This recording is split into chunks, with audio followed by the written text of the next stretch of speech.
오늘 우리들에게 주신 하나님의 말씀은 신약 성경에서 봅니다. 신약 성경 260쪽 로마서 15장 29절 말씀을 봉독합니다. 내가 너희에게 갈 때 그리스도의 충만한 축복을 가지고 감을 아노라. 아멘.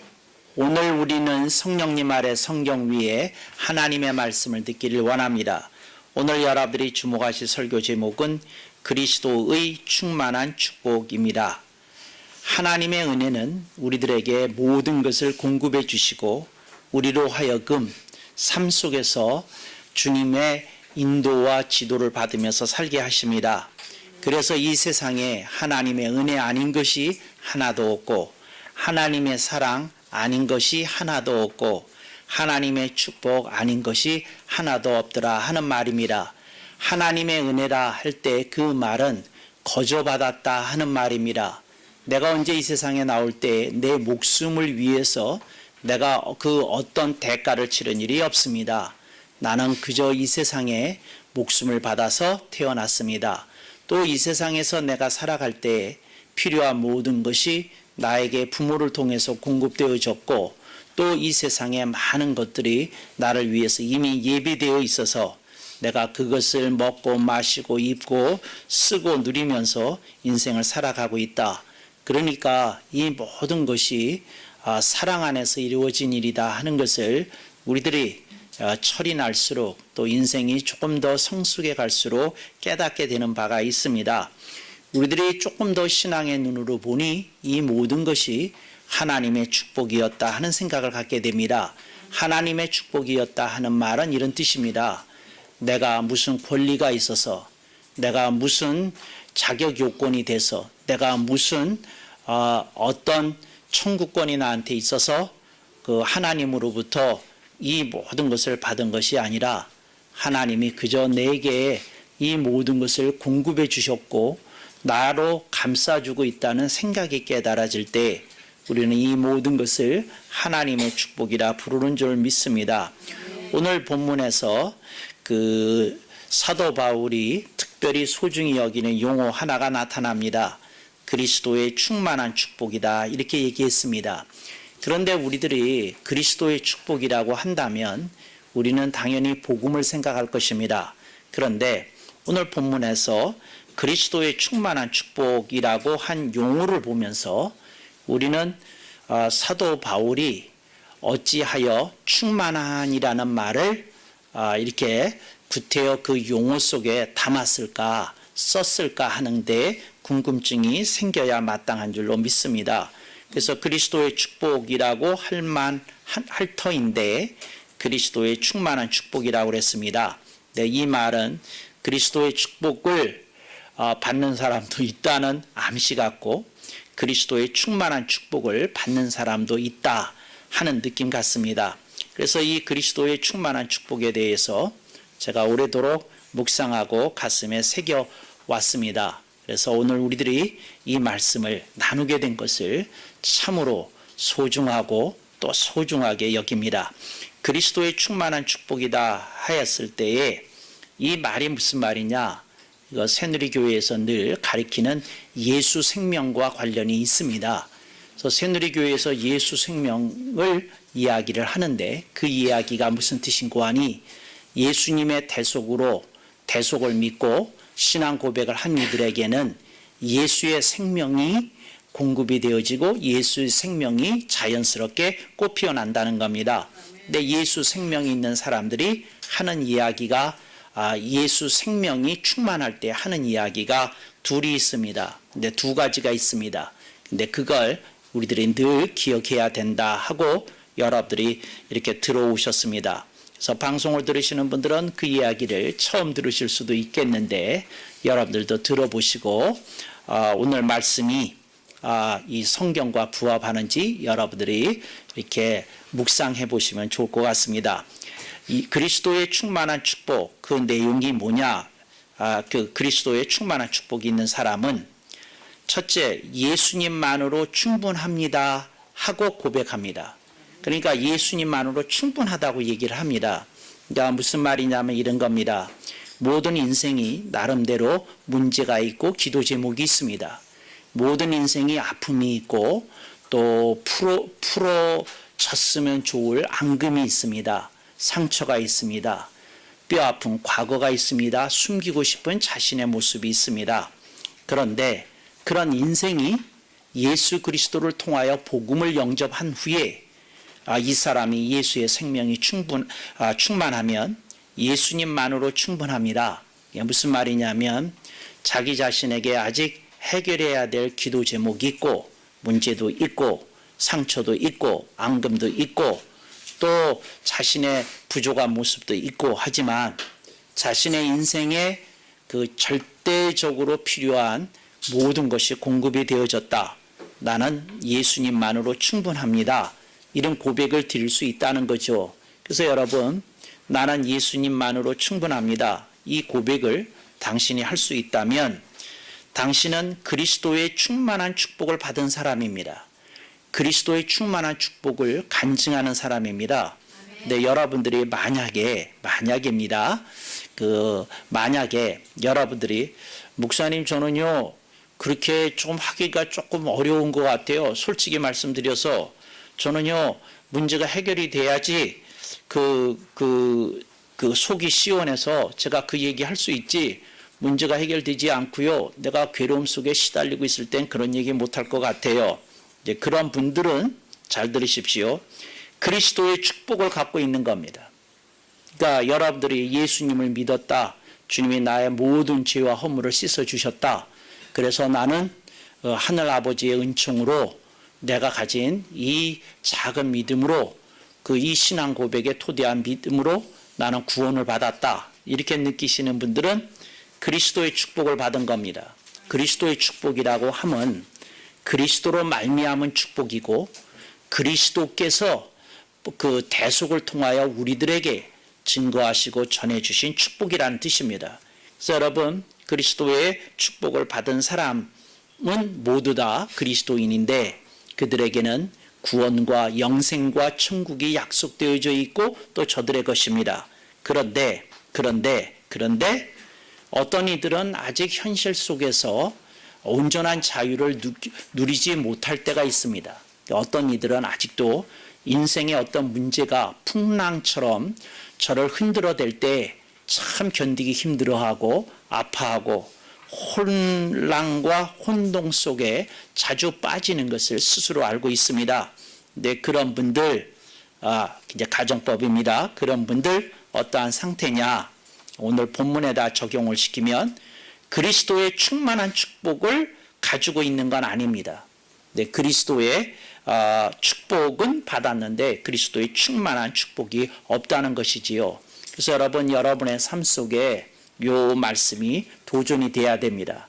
나는 이런 첫 번째 고백을 드릴 수 있느냐?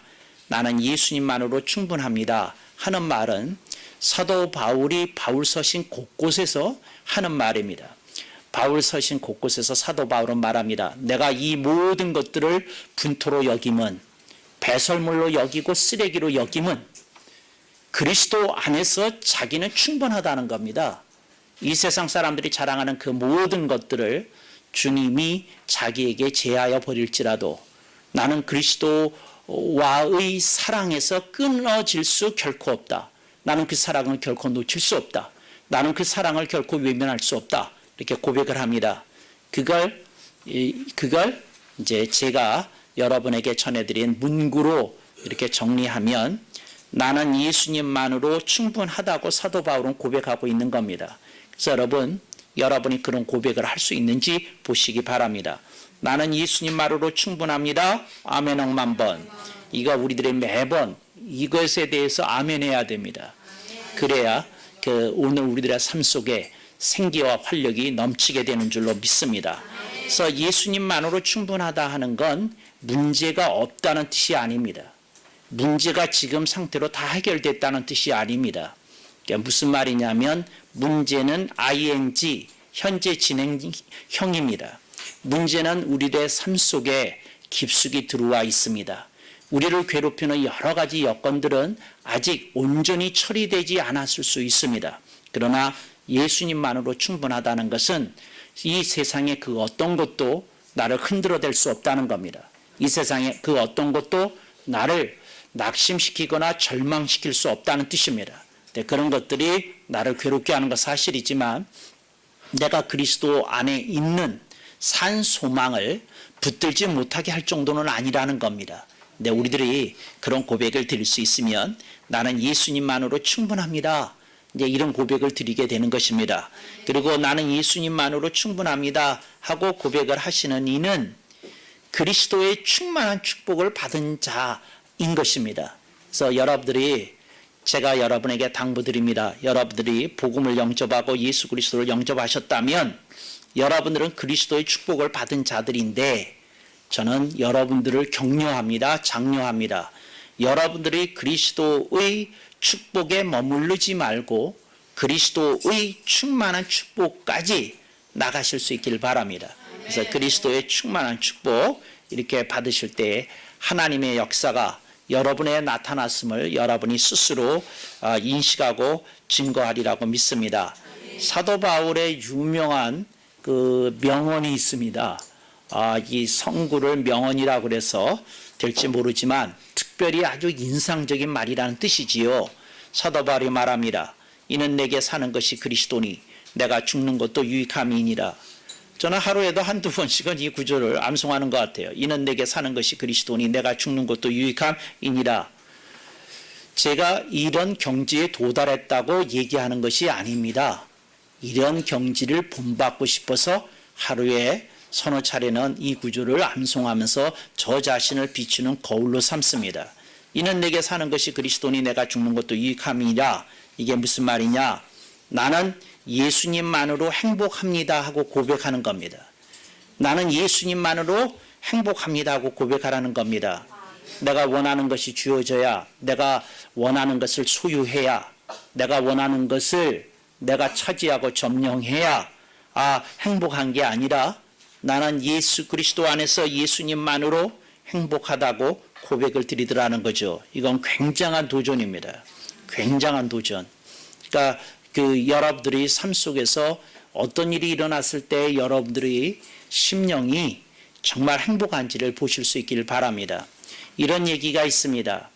그리스도인이 좋아하는 것이나 일반 세상 사람들이 좋아하는 것이 똑같다는 얘기가 있습니다. 이게 뭐냐면 그러니까 세상 사람들도 돈 좋아하는데 그리스도인도 돈 좋아하기 때문에 그 세상 사람들은 돈이 생기면 가장 크게 기쁜데 그리스도인들도 돈이 생기면 가장 기쁘다는 겁니다.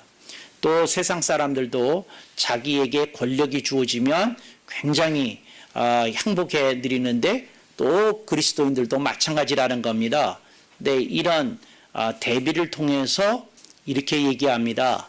교회가 세속화되었다 하는 말은 뭐냐면 교인들이 행복을 느끼는 분야가 일반 세상 사람들과 전혀 이렇게 차이가 없을 때 그 교회 내에 세속화가 이루어졌다고 얘기를 하는 겁니다. 우리가 세속화의 물결 속에서 우리 자신을 지키려면 우리들이 복음에 조금 깨어 있어야 되겠습니다.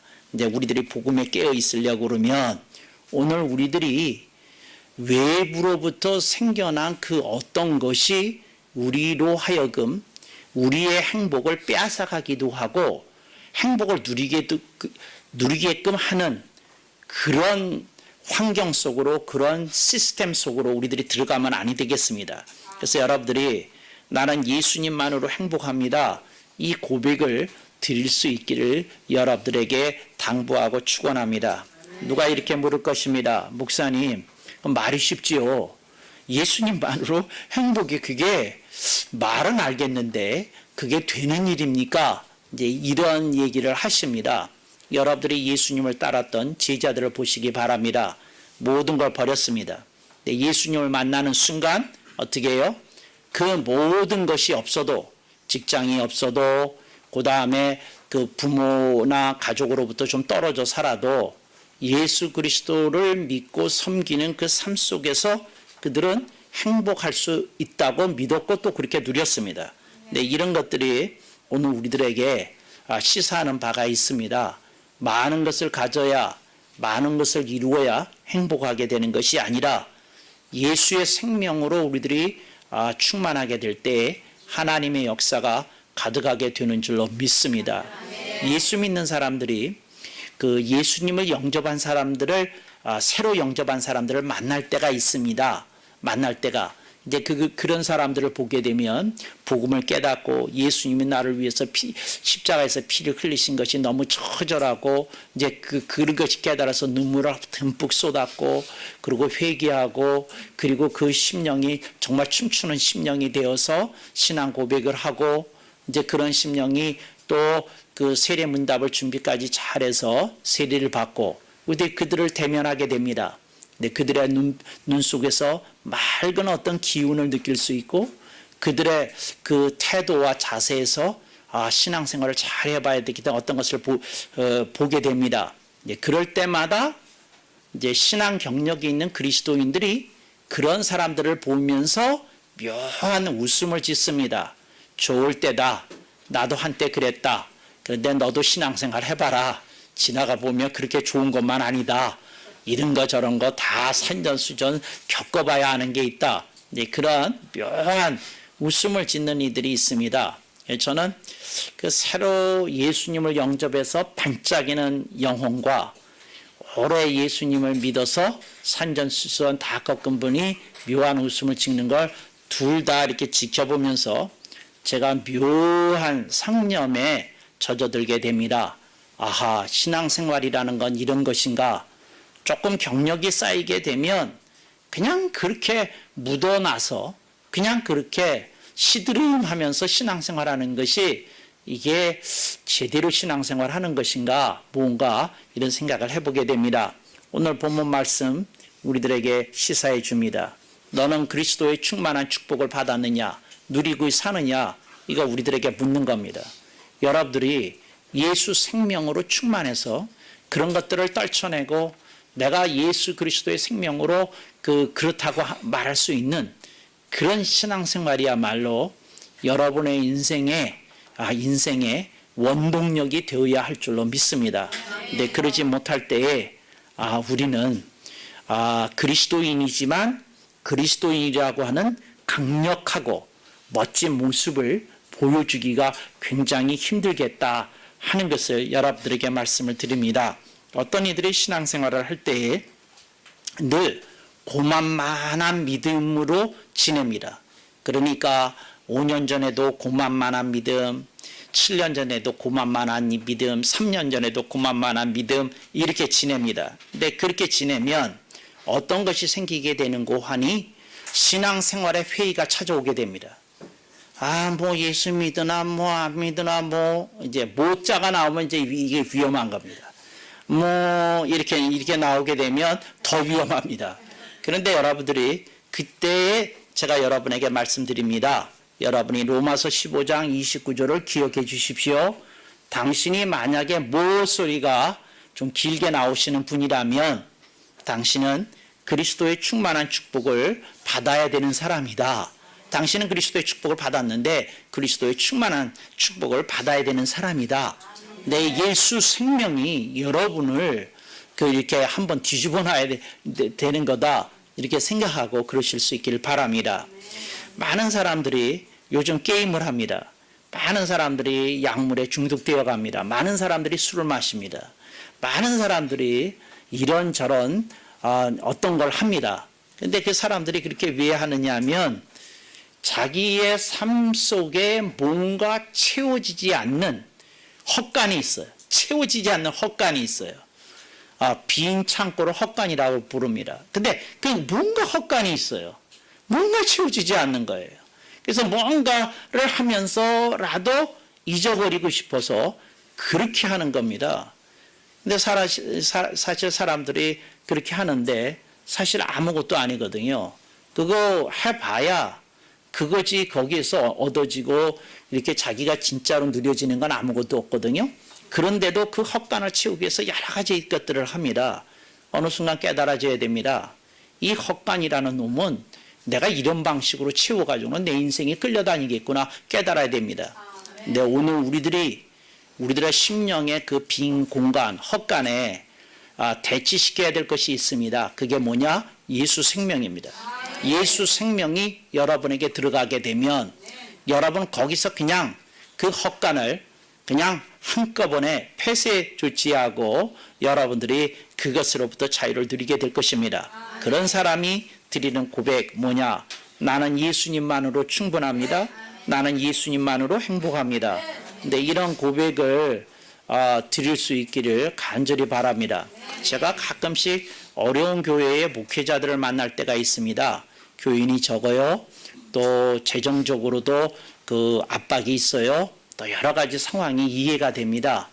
그 이해가 되는데 충분히 공감이 되고 이해가 됩니다.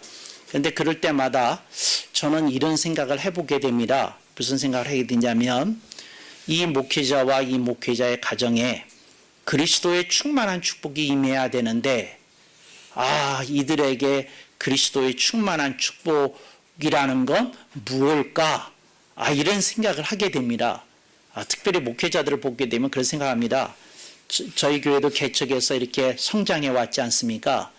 그런데 우리 교회는 어찌 다행 그 성장해서 교회 건축까지 이루고 안정을 이루었지만 그러지 못하고 있는 한국 교회가 뭐 일부 교계 언론의 보도에 의하면 이렇게 재정이 미자립인 교회가 적게는 30%에서 많게는 40%랍니다.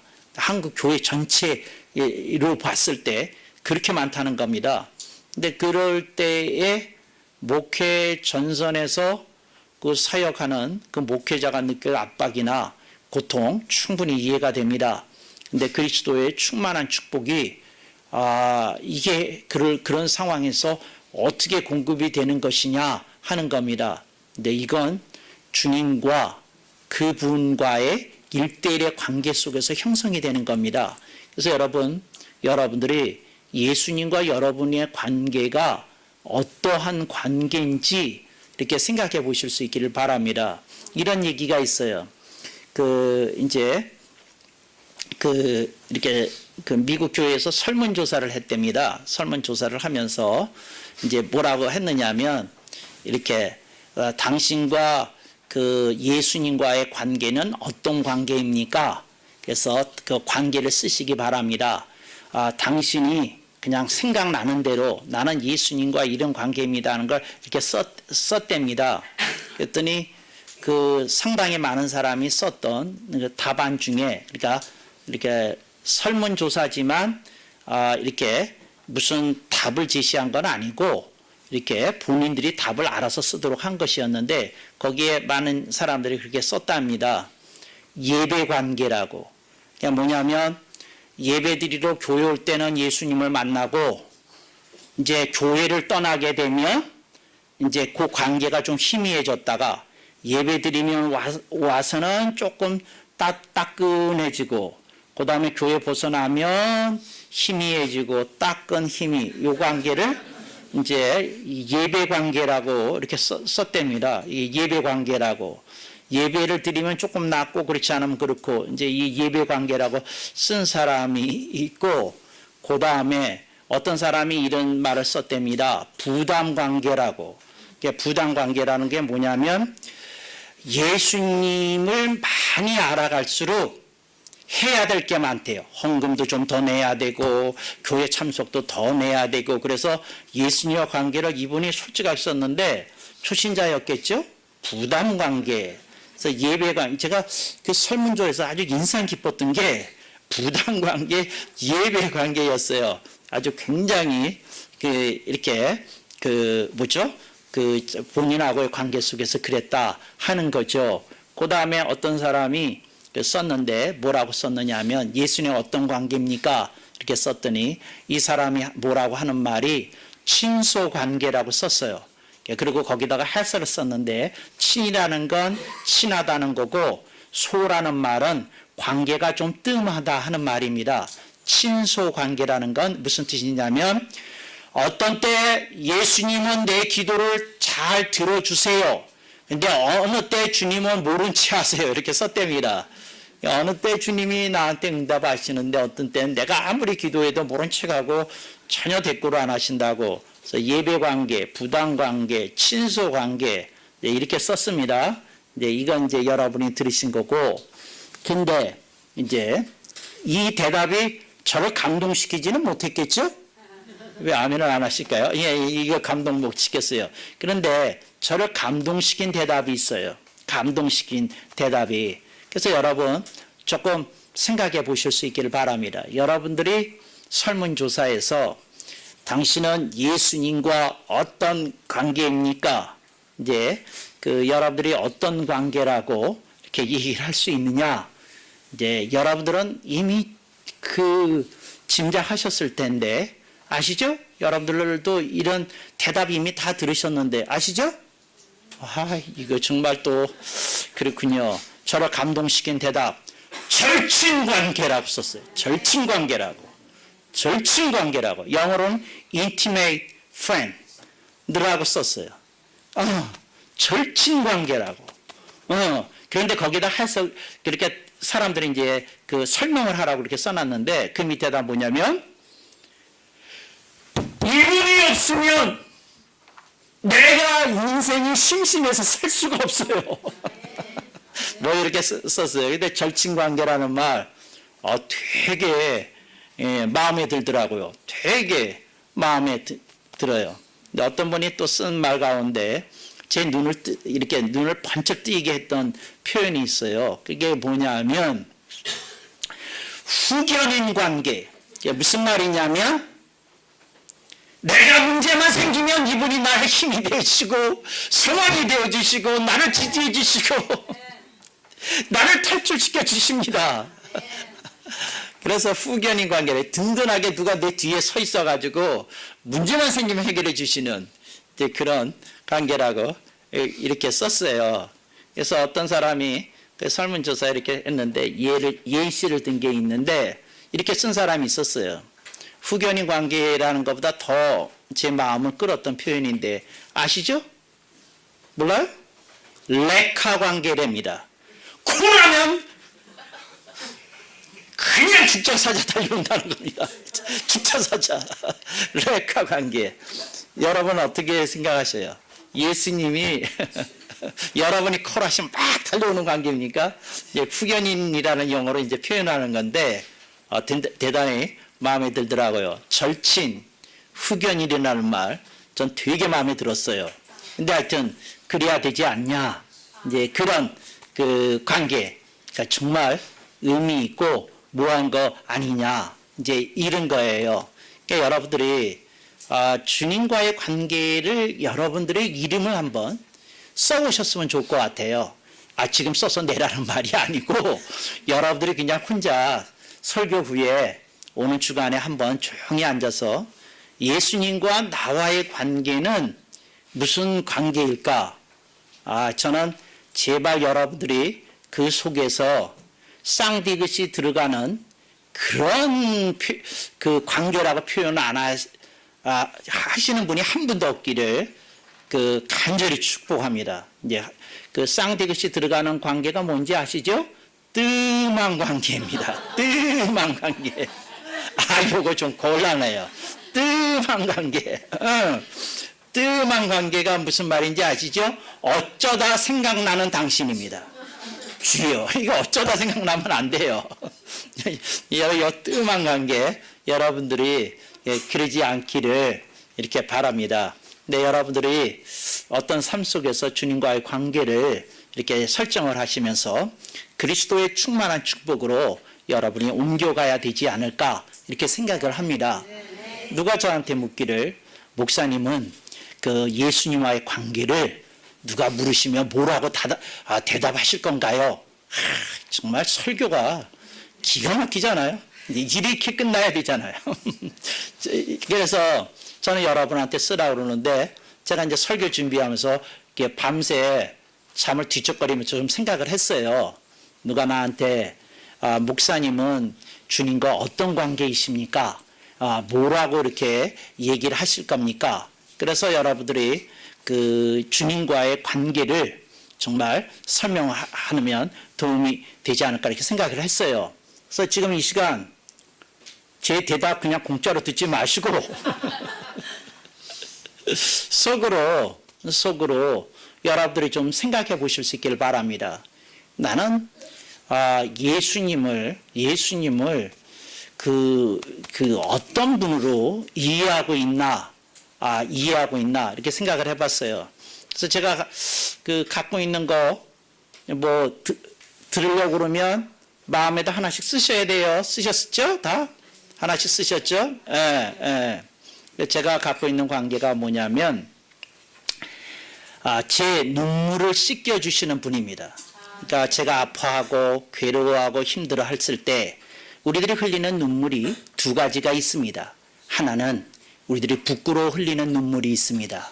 주님은 우리들이 죄와 허물 속에 찌들었을 때에도 우리들이 흘리는 뜨거운 눈물을 부시고 우리들의 눈물을 씻겨주시면서 우리를 내가 흘린 피로 너의 모든 죄와 허물을 깨끗게 하였노라 선포하시고 안아주십니다. 그래서 부끄러운 눈물도 이렇게 주님이 씻겨주더라는 거죠. 우리들이 너무 기쁘면 그냥 눈물이 나지 않습니까? 여러분들이 결혼 그 예식을 하는데 가보면 신부들이 거의 다 그 결혼식 시작하기 전후에서 눈물을 쏟지 않습니까? 슬퍼서 우는 것일까요? 아닙니다. 환희의 눈물입니다. 우리들이 말씀을 깨달았을 때 혹은 주님의 엄청난 축복을 우리들이 확인하였을 때 우리들이 너무 감격하여서 흘리는 눈물이 있습니다.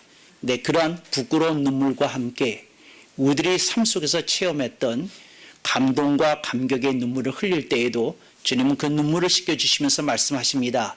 얘야, 이 감동과 감격이 쉽게 잊혀지지 않게 하라. 이것이 너의 삶을 움직이는 원동력이 되도록 이것을 오래 간증으로 간직하거라 하고 당부할 거라는 겁니다. 여러분의 삶 속에 주님이 언제나 그게 부끄러운 눈물이든 그게 여러분들이 느낀 감동과 감격의 눈물이든 주님이 눈물을 씻겨주심을 믿고 여러분의 삶 속에 그러한 주님을 통하여 그리스도의 충만한 축복이 가득하시기를 당부하고 권면하고 축복합니다. 아멘. 억만 번.